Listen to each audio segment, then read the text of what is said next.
بسم الله الرحمن الرحيم. الحمد لله الذي أنزل على عبده الكتاب ولم يجعل له عوجا قيما لينذر بأسا شديدا من لدنه ويبشر المؤمنين الذين يعملون الصالحات أن لهم أجرا حسنا ماكثين فيه أبدا وينذر الذين قالوا اتخذ الله ولدا ما لهم به من علم ولا لآبائهم كبرت كلمة تخرج من أفواههم إن يقولون إلا كذبا فلعلك باخع نفسك على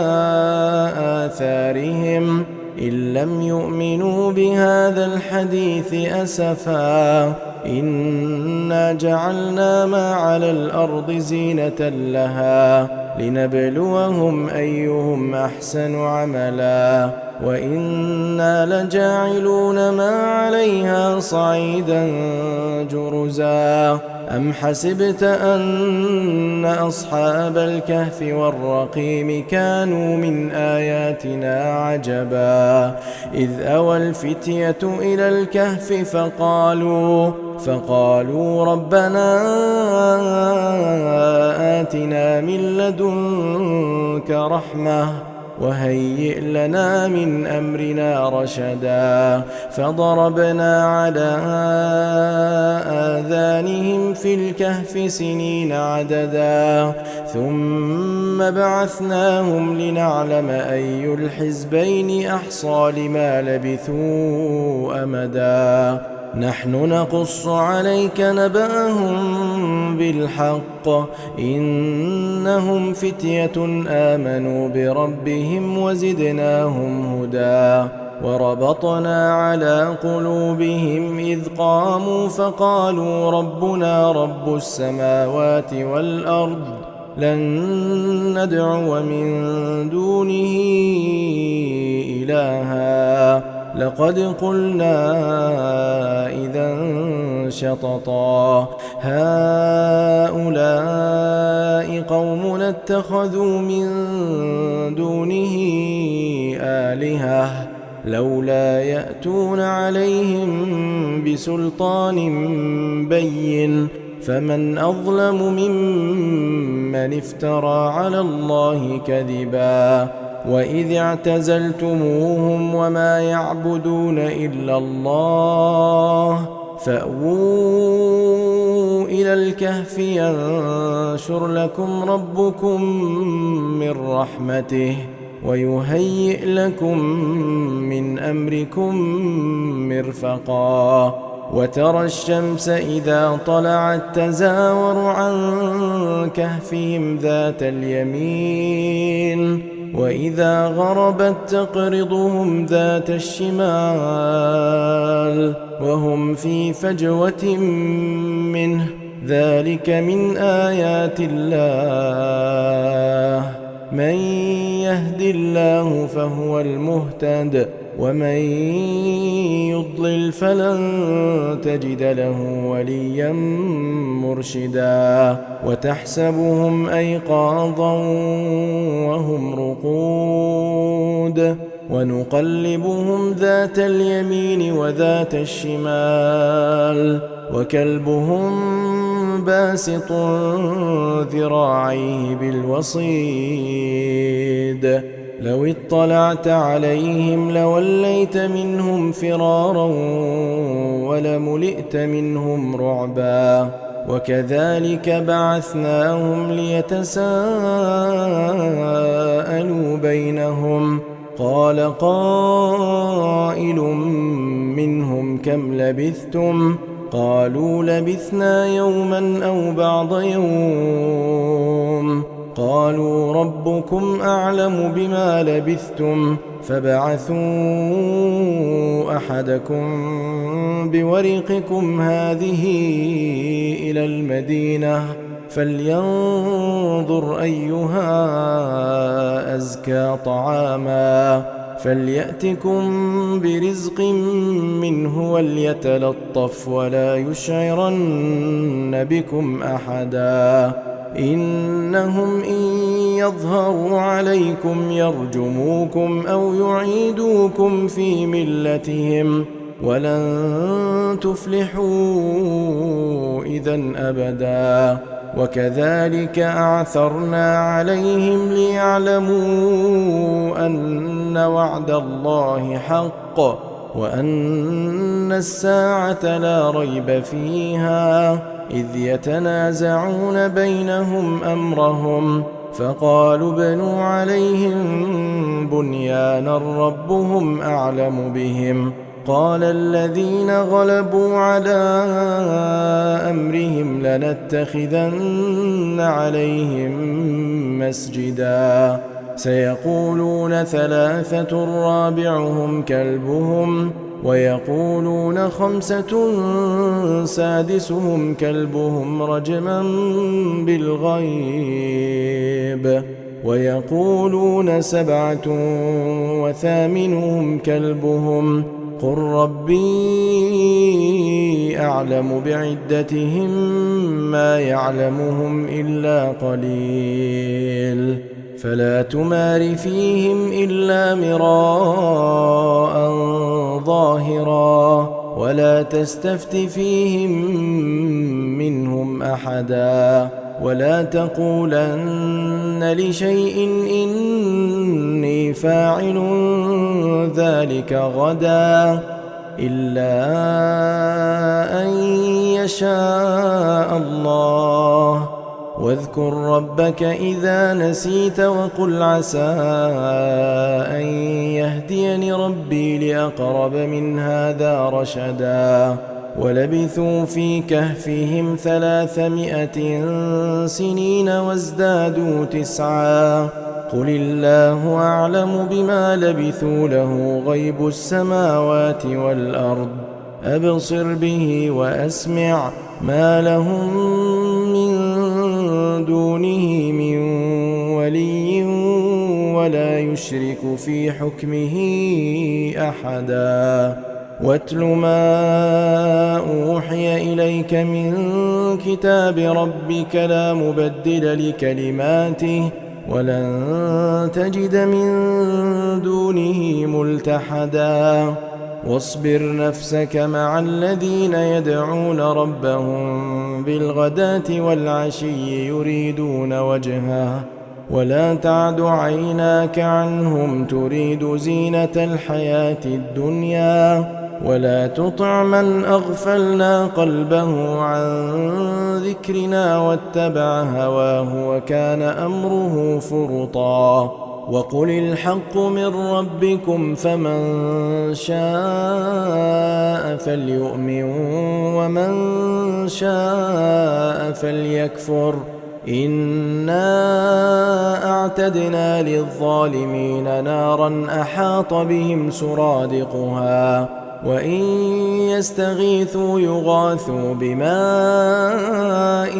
كالمهل يشوي الوجوه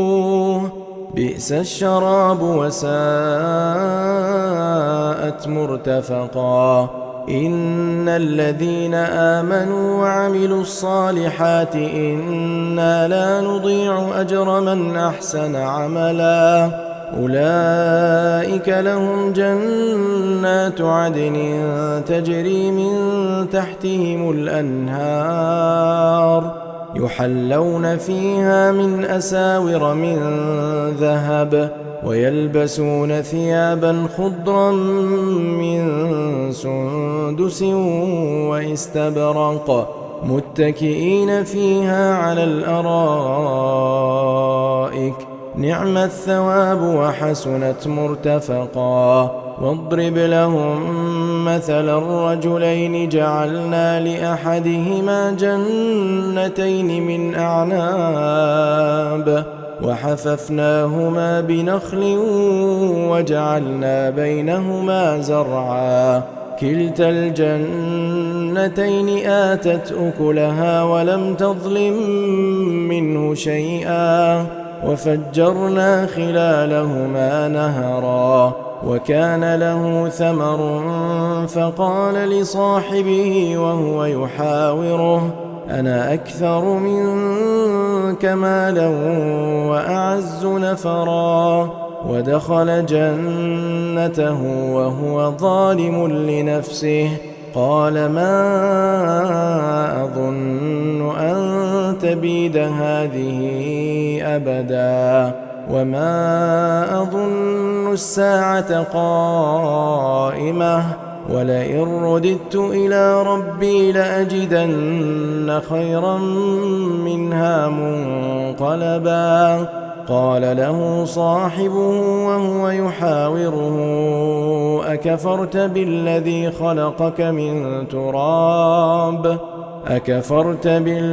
خلقك من تراب ثم من نطفة ثم سواك رجلا لكن هو الله ربي ولا أشرك بربي أحدا ولولا إذ دخلت جنتك قلت ما شاء الله لا قوة إلا بالله إن ترني أنا أقل منك مالا وولدا فعسى ربي أن يؤتيني خيرا من جنتك ويرسل عليها حسبانا من السماء فتصبح صعيدا زلقا أو يصبح ماؤها غورا فلن تستطيع له طلبا وأحيط بثمره فأصبح يقلب كفيه على ما أنفق فيها وهي خاوية على عروشها ويقول يا ليتني لم أشرك بربي أحدا ولم تكن له فئة ينصرونه من دون الله وما كان منتصرا هنالك الولاية لله الحق هو خير ثوابا وخير عقبا واضرب لهم مثل الحياة الدنيا كماء إن أنزلناه من السماء فاختلط به نبات الأرض فأصبح هشيما تذروه الرياح وكان الله على كل شيء مقتدرا المال والبنون زينة الحياة الدنيا والباقيات الصالحات خير عند ربك ثوابا وخير أملا ويوم نسير الجبال وترى الأرض بارزة وحشرناهم فلم نغادر منهم أحدا وعرضوا على ربك صفا لقد جئتمونا كما خلقناكم أول مرة بل زعمتم أن لن نجعل لكم موعدا ووضع الكتاب فترى المجرمين مشفقين مما فيه ويقولون يا ويلتنا ما لهذا الكتاب لا يغادر صغيرة ولا كبيرة إلا أحصاها ووجدوا ما عملوا حاضرا ولا يظلم ربك أحدا وإذ قلنا للملائكة اسجدوا لآدم فسجدوا إلا إبليس كان من الجن ففسق عن أمر ربه أفتتخذونه وذريته أولياء من دوني وهم لكم عدو بئس للظالمين بدلا ما أشهدتهم خلق السماوات والأرض ولا خلق أنفسهم وما كنت متخذ المضلين عضدا ويوم يقول نادوا شركائي الذين زعمتم فلم يستجيبوا لهم وجعلنا بينهم موبقا ورأى المجرمون النار فظنوا أنهم مواقعوها ولم يجدوا عنها مصرفا ولقد صرفنا في هذا القرآن للناس من كل مثل وكان الإنسان أكثر شيء جدلا وما منع الناس أن يؤمنوا إذ جاءهم الهدى ويستغفروا ربهم إلا أن تأتيهم سنة الأولين أو يأتيهم العذاب قبلا وما نرسل المرسلين إلا مبشرين ومنذرين ويجادل الذين كفروا بالباطل ليدحضوا به الحق واتخذوا آياتي وما أنذروا هزوا ومن أظلم ممن ذكر بآيات ربه فأعرض عنها ونسي ما قدمت يداه إنا جعلنا على قلوبهم أكنة أن يفقهوه وفي آذانهم وقرا وإن تدعهم إلى الهدى فلن يهتدوا إذن أبدا وربك الغفور ذو الرحمة لو يؤاخذهم بما كسبوا لعجل لهم العذاب بل لهم موعد لن يجدوا من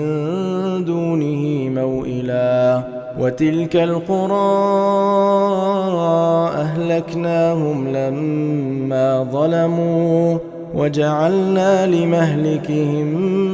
موعدا وإذ قال موسى لفتاه لا أبرح حتى أبلغ مجمع البحرين أو أمضي حقبا فلما بلغا مجمع بينهما نسيا حوتهما فاتخذ سبيله في البحر سربا فلما جاوزا قال لفتاه آتنا غداءنا لقد لقينا من سفرنا هذا نصبا قال أرأيت إذ أوينا إلى الصخرة فإني نسيت الحوت وما أنسانيه إلا الشيطان أن أذكره واتخذ سبيله في البحر عجبا قال ذلك ما كنا نبغ فارتدا على آثارهما قصصا فوجدا عبدا من عبادنا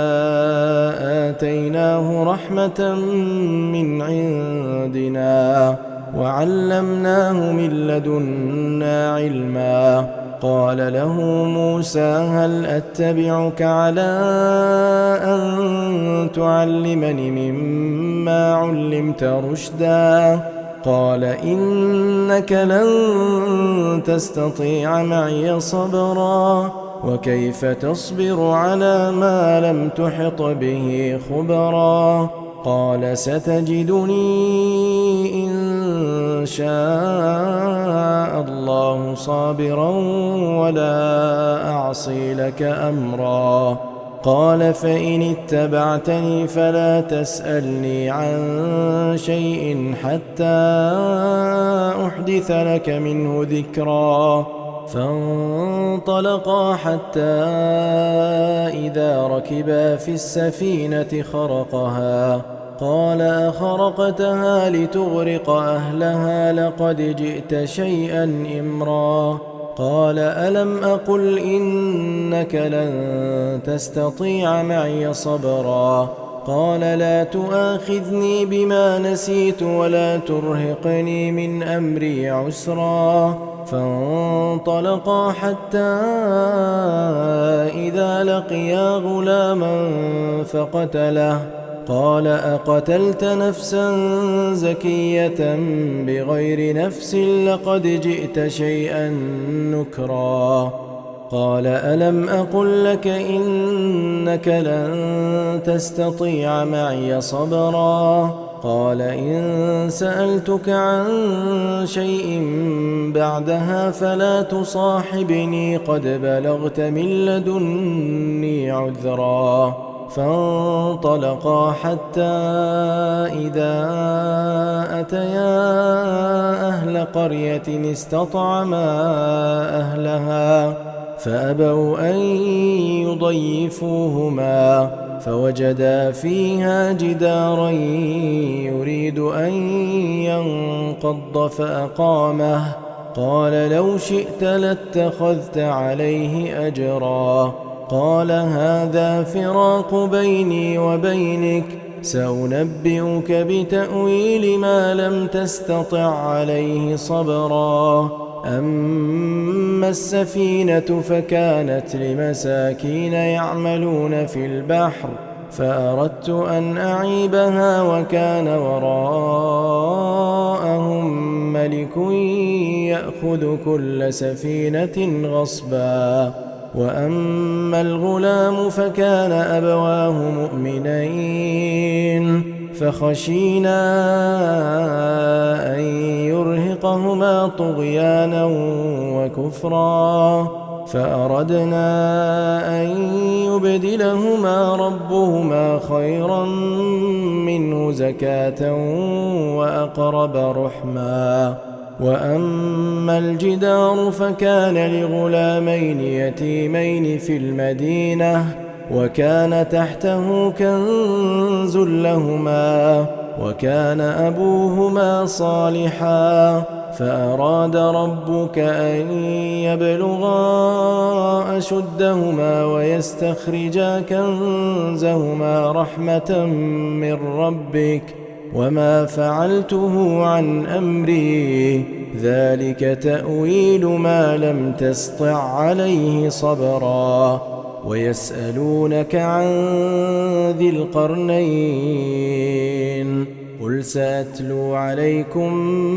منه ذكرا إنا مكنا له في الأرض وآتيناه من كل شيء سببا فأتبع سببا حتى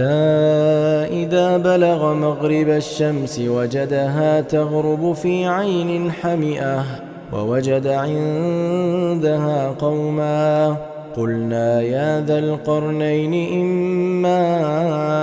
أن تعذب وإما أن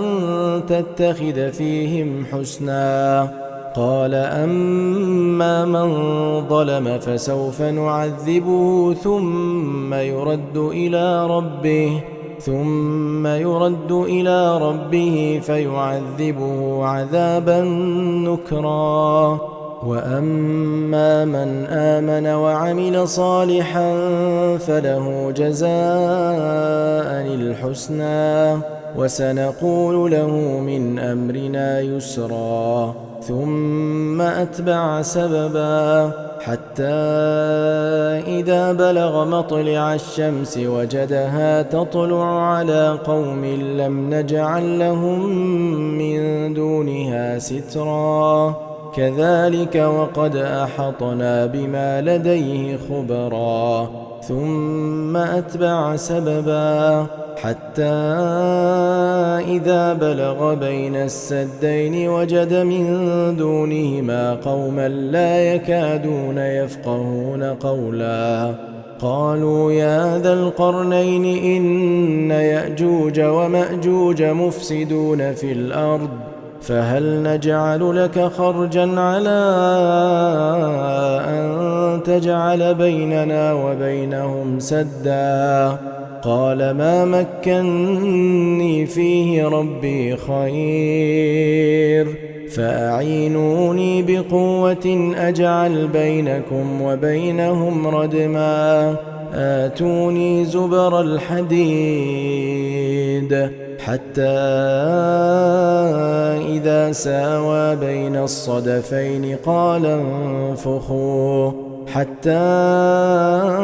إذا جعله نارا قال آتوني أفرغ عليه قطرا فما استطاعوا